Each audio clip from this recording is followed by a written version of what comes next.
I've been talking about buying Teslas for almost like 2 to 3 years now at this point, and I've come to the realization that not everyone should buy a Tesla, and that's okay. And the reason why is because Tesla vehicles, like there's a lot of electric vehicle haters, there's definitely a lot of Elon and Tesla haters out there, but they don't realize, or a lot of them don't realize, how Tesla or driving a Tesla can change your perspective and definition of driving, especially now with full self-driving coming into the fold now and starting to get more visibility out there. People are starting to slowly realize that the definition of driving is going to change. But at the same time, some people can't get over their Elon hate or their Tesla hate, and that's okay. And I also realize that Teslas is just not for everyone. And the reason why I say that is the Tesla vehicle with all the different technology, I mean, it's basically an iPad on wheels.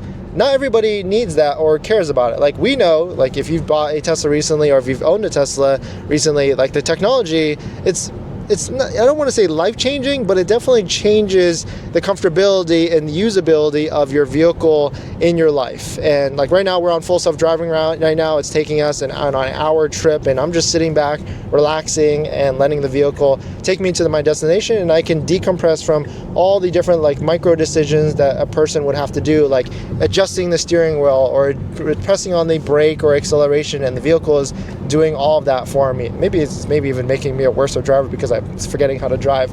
But all this technology, with this iPad that's essentially in the middle of the vehicle, people might not care about that.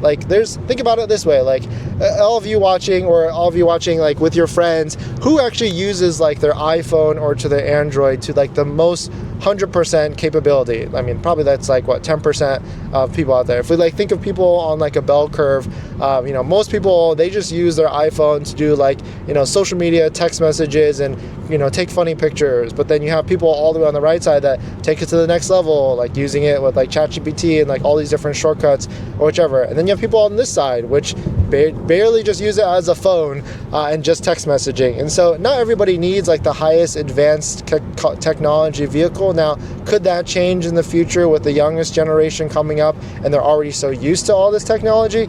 Maybe, but at the same time, I feel maybe even the youngest generation might not want to learn. I think it still takes a certain type of person that wants to learn and try all these different cool new technologies, where most people just want to get through day to day in their life comfortably without worrying about all these different things. And so until this technology or this UI or this full self-driving is widespread and it's daily ingrained, how maybe a lot of people use Uber for food and transportation, which, I mean, maybe we'll get there. I just realized that, I've come to the realization that a Tesla vehicle with all this technology, it's great, but not everyone actually cares about using technology to its full capacity. And so it's kind of interesting. And there's other people out there that maybe they drive too much, and the range on Tesla vehicles is 300 at best, maybe 400 on a Model S or a Model 3 rear-wheel drive. But there's plenty of people out there that will do a hyper commute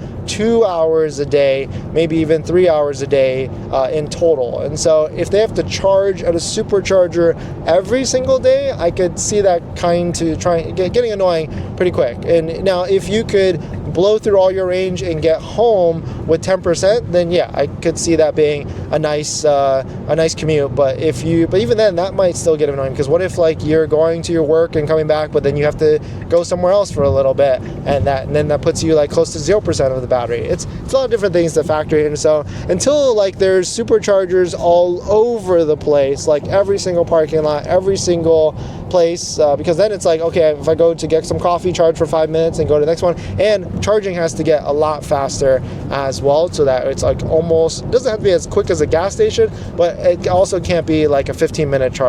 If it's a 5 to 10, 10 minutes, I think maybe 7 to 8 minutes would be a great one. But let us know what your thoughts on this topic are. And I know a lot of you out there just bought your Tesla, and now you're excited to show all your different friends, and maybe that's what it takes to get more adoption of Tesla and electric vehicles.